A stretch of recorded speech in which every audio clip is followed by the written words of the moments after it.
myself. So Exactly. Okay, everybody, here we go. It's time for the next TMC on air. As you can tell, I'm feeling very feisty this evening because of my guest, whom I adore and love his work. Welcome to the show, Paul Moschell. Yay! Oh, and we need to introduce your girl in the background there, please. Yes, Tootie Lynn back there. I think she's actually a little bit more famous than I am. So. Yes, she is. I think I'm going to have to tag her on Facebook and on YouTube when I post this. So. You will, because she'll come up in everybody's search way before I do. So. Yeah, Tootie Lynn, don't take this the wrong way, but you're such a social media hooker, and I love you for that. Well, I think I love social media. I know. There are people that just like hate it, and or that give me a hard time about it. And but I think it's great because there's so many interesting people out there, and the things that people are doing or creating, it's just at your fingertips, and it's so inspiring all the time. The people that are my friends with Facebook or Instagram, Pinterest, all of those things. I mean, you get all kinds of inspiration and great stuff, so I love it. And one reason why you do so well with it is because you yourself are like an Instagram. Your work, yourself, your body art, your work, your art itself really lends to that. So I think a lot of people follow you for that. And then, of course, a lot of the same folks that we follow. Of course, our friend Andrea, that is the jewelry designer, which I'm going to have her on here too. Are you good? Love her stuff. Let's have a bat crap crazy moment for Andrea Lee. Woo! Hold on, let me do this. I love her. I do too. What a unique product that she's done, and everything is always so different. Yeah, she's amazing, and she and I were actually.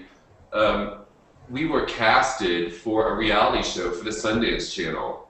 Oh, you're kidding! Yeah, no, and they came out here and they interviewed us, and it was basically down to the end where they were going to. It was about they were talking about filming and all of this other things that coming out, and then it got canceled. Oh my God, that was crazy. And now, like a year later. That's a sad trombone for that. Wow.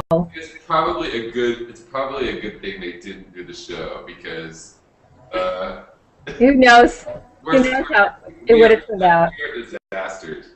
Oh, I love it. All right, so we're going to talk about your artwork, of course, and I love these glasses on me. I think they're so fun. Tell me about your inspiration, because it is so unique and has a very distinct characterization to it. But tell me how you got started in what you do. I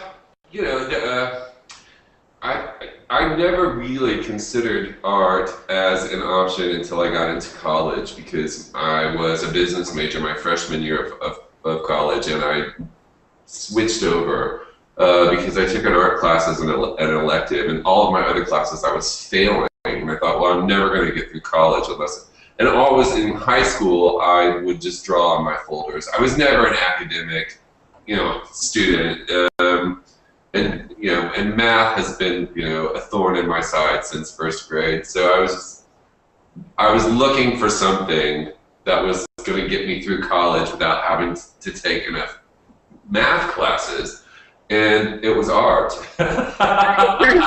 and then and it was the right fit for me. It was kind of an accidental blessing that you just found the thing that you were so good at that also. Yeah. I mean, I think it was kind of already built into who I am as a person. Right. But I had some really great professors back at the University of Indianapolis and at Heron School of Art at Indiana University. And, I had some really good mentors and some wonderful people around me. So there's you can tell it's a lot of support. You can tell it's really evolved into some interesting different formats. So behind you, I see are things on the wall as well as your sculptures. Can you show us some of those? I see, like right behind you. You got my Facebook page. Yeah, bitches, go look on my Facebook page. I can't like pick up I will put that up. I will tell you one of my favorite things when I came to see you at your studio was the one with the dreads. I don't know if you remember me kind of going back. Don't touch my fucking hair. Is that her name? Don't touch my fucking hair. Yeah, and I love that one too. I love that you love that one too because I do as well, and I priced it like through the roof just for the fact that I don't want to sell it because I'm so in love with it as well. Like someone would have to. I think it's like $1,700. Perfect. Even if someone asked me to sell that to them, I probably would if they loved it as much as I did. But I'm not going to let it go because I really like to have it around. You probably want to get like a cam on it, like the "Don't Touch My Fucking Hair" cam, so it would show up and you could come and visit it whenever you wanted. Yeah, it's always there for sure. And it's a great piece. I love that piece. And a friend of mine who is a really, really terrific fashion designer and stylist from London actually sent me that doll head that I did the piece out of. And it's like very old doll head to work with.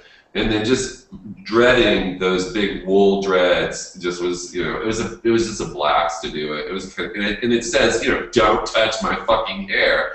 And I hung it in my studio because I kept wanting to think, what's the title of this? What am I going to put on this? Literally, like write on it.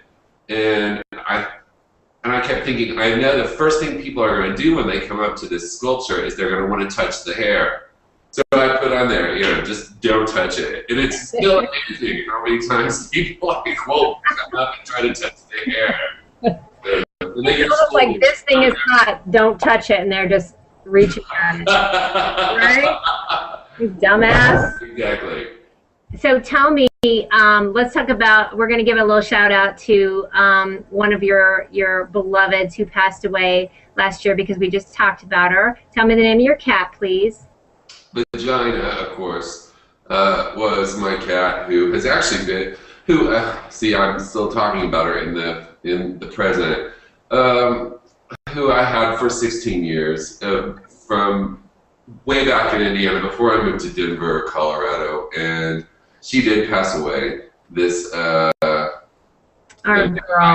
think it was November, right before I moved into my new studio and my new home. Which is, it was like a great time in my life, and at the same time a little bit of a downer because I did lose my cat very quickly. Judy, of course, was not as upset. She kind of went like. She doesn't like to share. I will say, when I lost one of my dogs, my other dog was like, "Wow, great, more treats for me." Selfish little bitch. Right? And I think that she actually did mourn the loss of her sister, but she kind of hit it, Right, in her own personal time. Well, may I just say respectfully, rest in peace, Vagina. Absolutely, I think one thing I wanted to bring up is I've seen pictures of your son. He seems amazing. Can you talk about him? I just saw it on Facebook because I was like, oh, I want to bring up any of the cool stuff. I can't. My son Louis is terrific, and he's wonderful. He's a wonderful boy. He is now 17, which is, I'm aging myself definitely right there. Let me make you feel better. You're still younger than me, so good about that, darling. But he's terrific. He's actually, and he'll watch this and he'll have something to say about it. He's very cool and laid back, and he's great. He has had a lifelong struggle from the beginning of school with Aspbergers, and is on the autism scale, the autism scale. Okay. And so, he very much like myself had a very difficult time with traditional school, And and now he has kind of has found himself through photography, and really does some really nice work, and goes out and finds some wonderful things to shoot, and he's in the early stages of really making I think a name for himself with what he does. I've noticed that you post on that. I actually did not realize that he was on the spectrum. So good for him for finding a medium to really get that out there. That's fantastic. Yeah, and he put, and I would only talk about it. That's because he talks about it, and he's very level. Well, and I love that he's he's getting an education component to that too, or at least putting a name to or a face, so that it's not this kind of hidden thing, which a lot of families do. So with that, you and I also talked about something pretty serious that happened to you last year, and you're just looking amazing. So kudos to you. Tell me about your experience at the end of last year.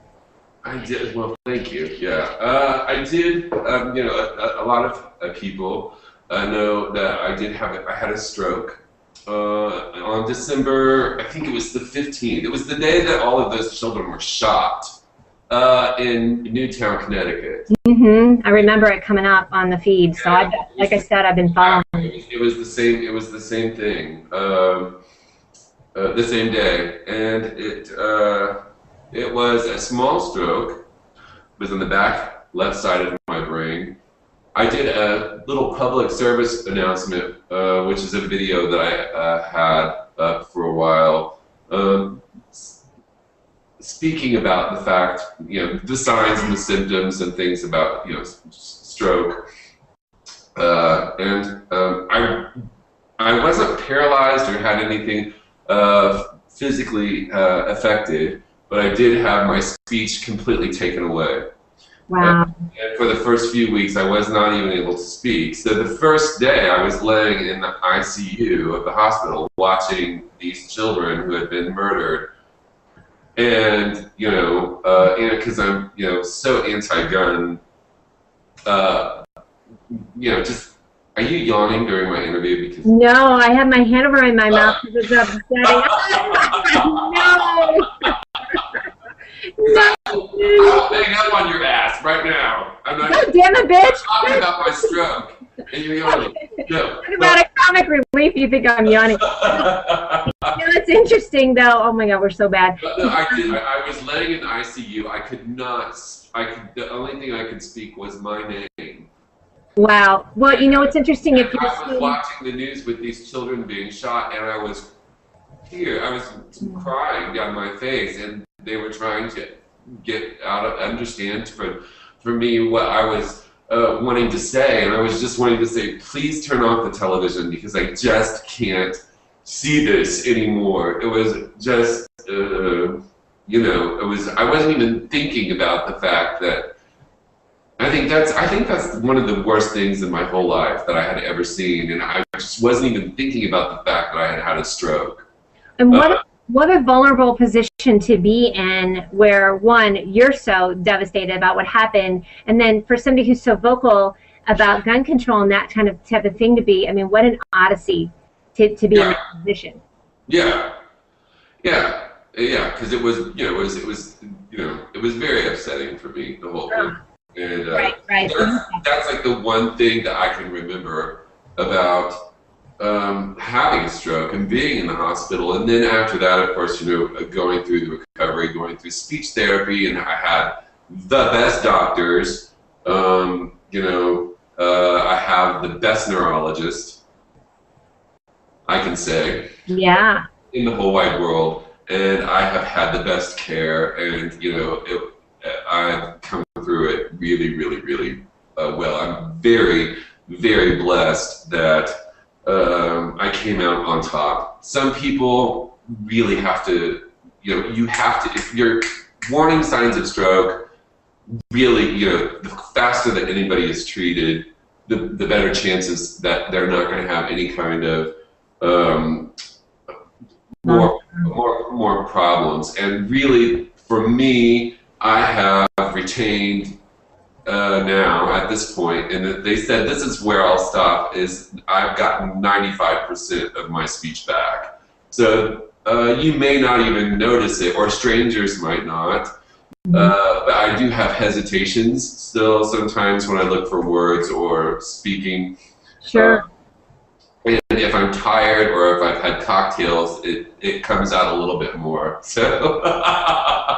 What's my excuse? Look, Martha bigger than yours. Oh wait. Here's honey. I love that. Here's a weird question. Do you feel like it affected your art at all and the way you express yourself in your art since you've had the stroke?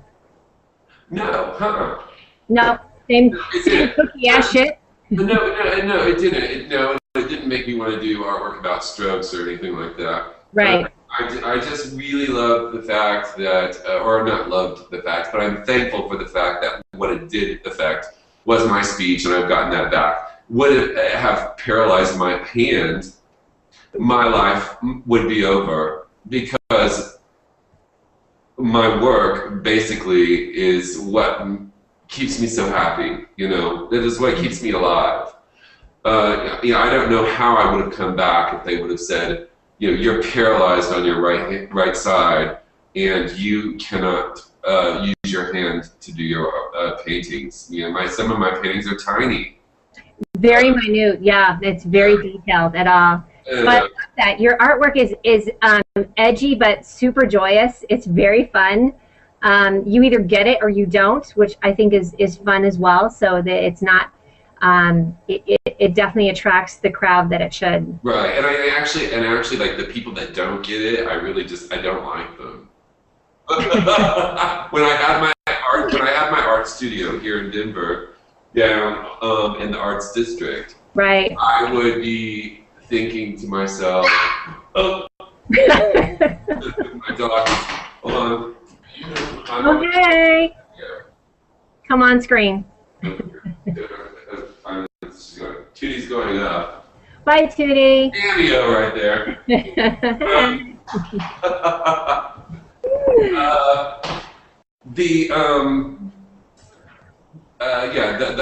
That you had the art studio.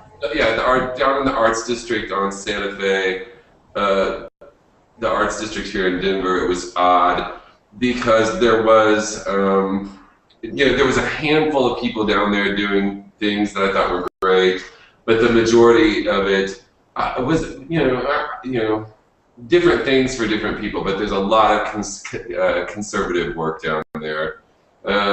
Which is interesting for that Santa Fe, because it seemed like it had a lot more shaboom to it, as I like to say. Right. There was a lot of traditional work down there, and so when the younger people would hit my studio, they would come in and they'd be like, "Thank God, we've been like dying walking for like 3 blocks looking at dream catchers and bad paintings, just the worst." Abstract, terrible. You got a D- in art class. Art, and then you just threw it up there. I could tell we all kind of wanted to plant ourselves. You had the swinging chair, which I loved, and there's definitely kind of a line. It's outside this window. Oh, I can't wait to come see your new studio. Yeah. I have a new fern garden out here in a patio out of my new studio, and my chair is outside now. Oh, it's so peaceful. So tell me what's coming up next. You're going to do kind of a big rollout for your new space this summer.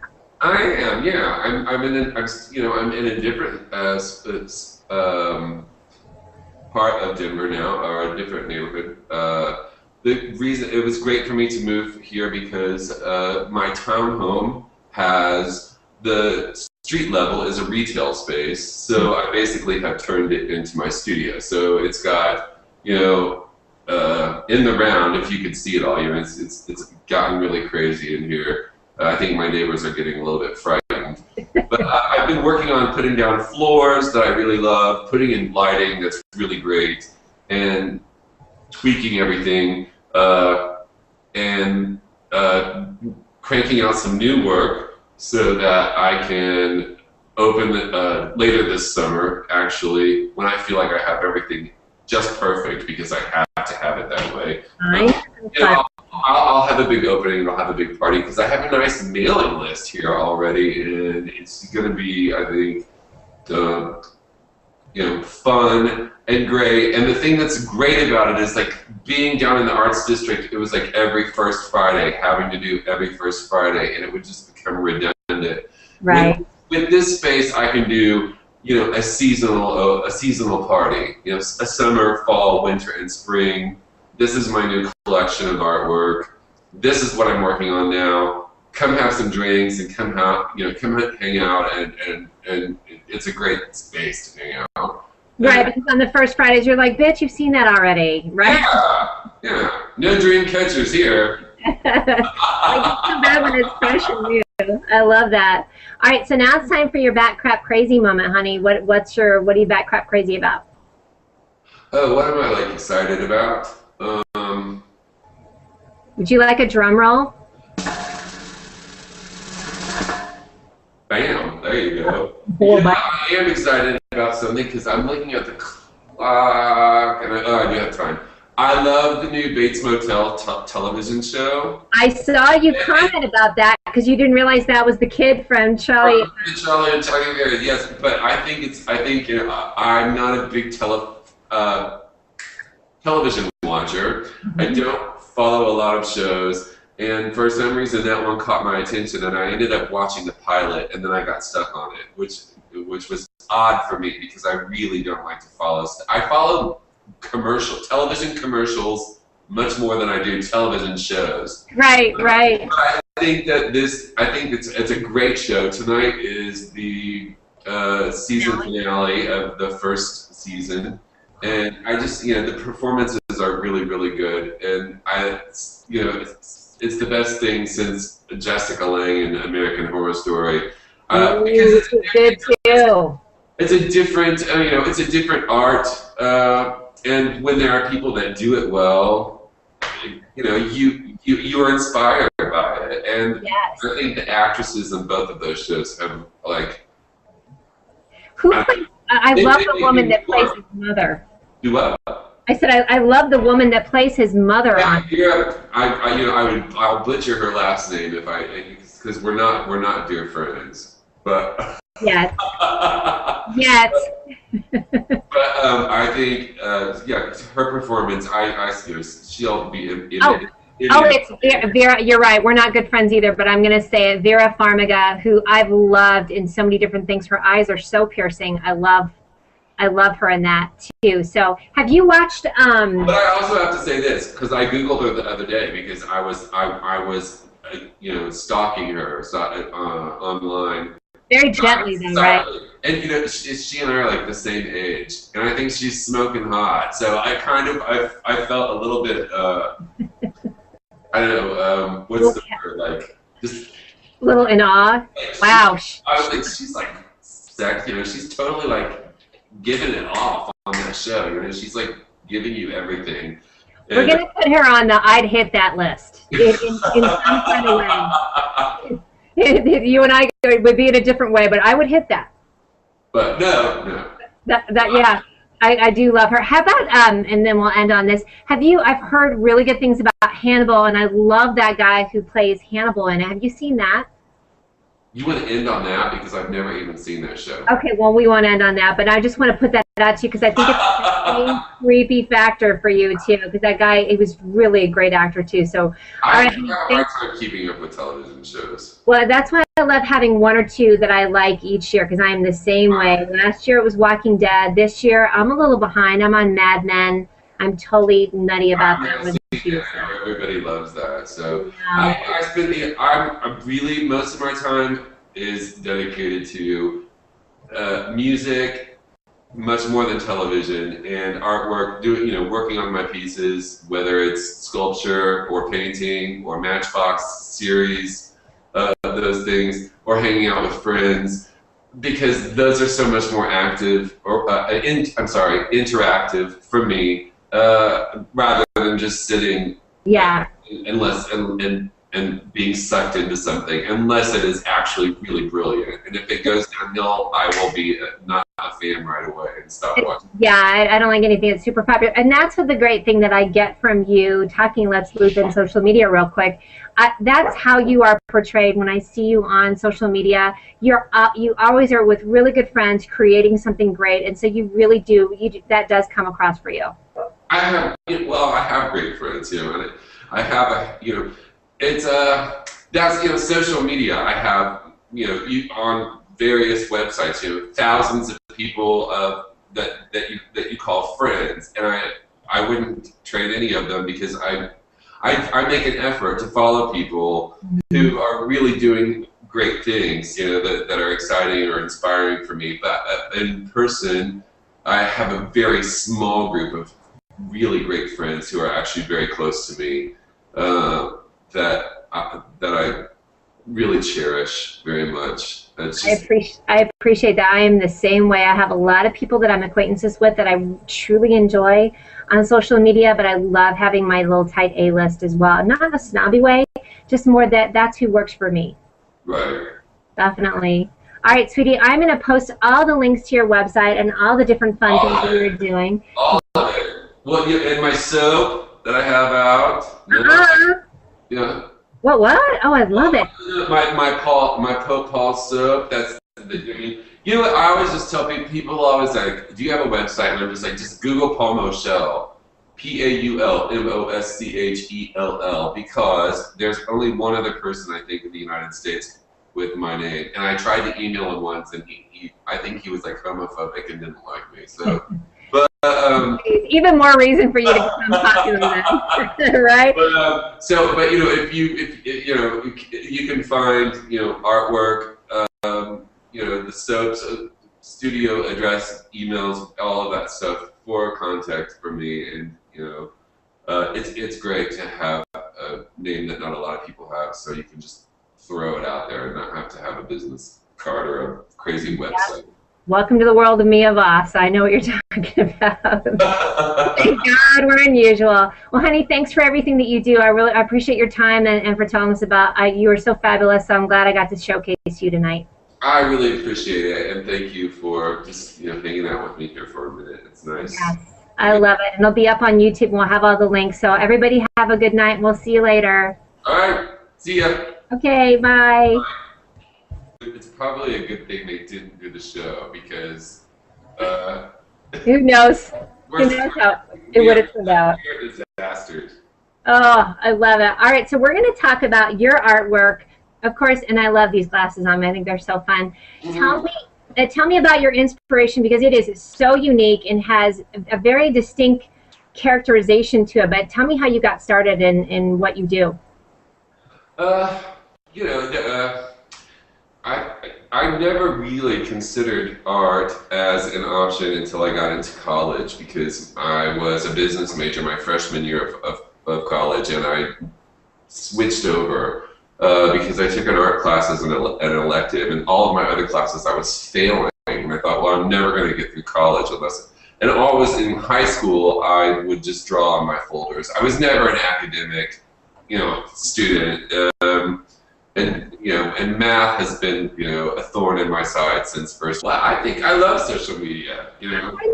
There are people that just like hate it, and or that give me a hard time about it. And but I think it's great because there's so many interesting people out there, and the things that people are doing or creating. It's just at your fingertips, and it's so inspiring all the time. The people that are my friends with Facebook or Instagram, Pinterest, all of those things. I mean, you get all kinds of inspiration and great stuff, so I love it. And one reason why you do so well with it is because you yourself are like an Instagram. Your work, yourself, your body art, your art itself. Really lends to that. So I think a lot of people follow you for that. And then, of course, a lot of the same folks that we follow. Of course, our friend Andrea, that is the jewelry designer, which I'm going to have her on here, too. Are you good? Love her stuff. Let's have a back crap crazy moment for Andrea Lee. Woo! Hold on, let me do this. I love her. I do too. What a unique product that she's done, and everything is always so different. Yeah, you know, she's amazing, and she and I were actually we were casted for a reality show for the Sundance Channel. Oh, you're kidding? Yeah, no, and they came out here and they interviewed us, and it was basically down to the end where they were going to. It was about they were talking about filming and all of this other things that coming out, and then it got canceled. Oh my God, that was so easy. And now, like a year later, that's a sad trombone for that. Wow. It's probably a good.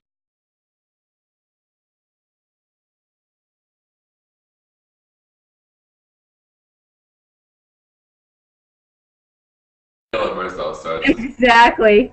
Okay, everybody, here we go. It's time for the next TMC on air. As you can tell, I'm feeling very feisty this evening because of my guest, whom I adore and love his work. Welcome to the show, Paul Moschell. Yay!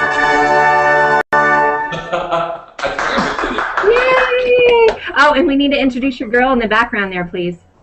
Yes, Tootie Lynn back there. I think she's actually a little bit more famous than I am. So. Yes, she is. I think I'm going to have to tag her on Facebook and on YouTube when I post this. So. You know you will, because she'll come up in everybody's search way before I do. So. Yeah, Tootie Lynn, don't take this the wrong way, but you're such a social media hooker, and I love you for that. Great. So I was looking for something that was going to get me through college without having to take enough math classes, and it was art. and then and it was it was the right fit for me. And it was kind of an accidental blessing that you just found the thing that you were so good at that also. Yeah. I mean, I think it was kind of already built into who I am as a person. Right. But I had some really great professors back at the University of Indianapolis and at Heron School of Art at Indiana University. And I had some really good mentors and some wonderful people around me. So you can tell it's a lot of support. You can tell it's really evolved into some interesting different formats. So behind you, I see